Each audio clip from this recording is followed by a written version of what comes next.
ನಮಸ್ತೆ ಎಲ್ಲರಿಗೂ. ನೋಡಿ, ಧಾರವಾಡ ಅಪ್ರೋಚ್ ಆಗಿ ಒಳ್ಳೆ ನೀರಾವರಿ ಇರೋಂಥ ಲ್ಯಾಂಡು. ಪಕ್ಕದಲ್ಲಿ ನಿಮಗೆ 1.5 ಎಕರೆ ನೋಡಿ. ಈ ಕಡೆನೂ ಅಷ್ಟೇ ತುಂಬ ಎಲ್ಲ ನೀರಾವರಿ ಮಾಡಿದ್ದಾರೆ, ಅಡಿಕೆ ಮಾಡಿದ್ದಾರೆ. ನೋಡಿ ಇಲ್ಲಿ ಅಡಿಕೆ ಇದೆ, ಒಳ್ಳೆ ಬೋರು. ಮತ್ತು ಆ ಕಡೆನೂ ಅಡಿಕೆ ಇದೆ, ಬೋರು. ಮತ್ತು ಈ ಕಡೆನೂ ಅಡಿಕೆ ಇದೆ, ಒಳ್ಳೆ ಬೋರು.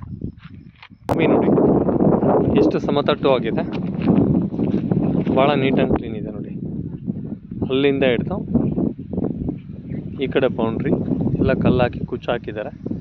ಒಳ್ಳೆ ನೋಡಿ, ತೆಂಗಿದೆ, ಒಳ್ಳೆ ಅಡಿಕೆ ಇದೆ, ಎಲ್ಲ ಪಲ್ಕ್ ಬಂದಿದೆ.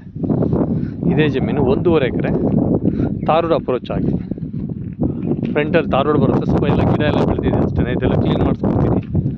ಭಾಳ ನೀಟ್ ಆ್ಯಂಡ್ ಕ್ಲೀನ್ ಇದೆ ನೋಡಿ. ಸಮತಟ್ಟವಾದಂಥ ಭೂಮಿ ಮಾತ್ರ ರೆಡ್ ಸಾಯಿಲ್, ಕೆಂಪು ಭೂಮಿ, ಯಾವುದೇ ಥರ ಡೌಟ್ ಇಲ್ಲ. ಕೆಂಪು ಭೂಮಿ ನೋಡಿ ಎಷ್ಟು ಚೆನ್ನಾಗಿದೆ. 1.5 ಎಕರೆ, ಯಾಕಂದರೆ ಸಮತಟ್ಟವಾಗಿದೆ ಭೂಮಿ, ಚೌಕಾಕಾರವಾಗಿ ಭಾಳ ಚೆನ್ನಾಗಿದೆ.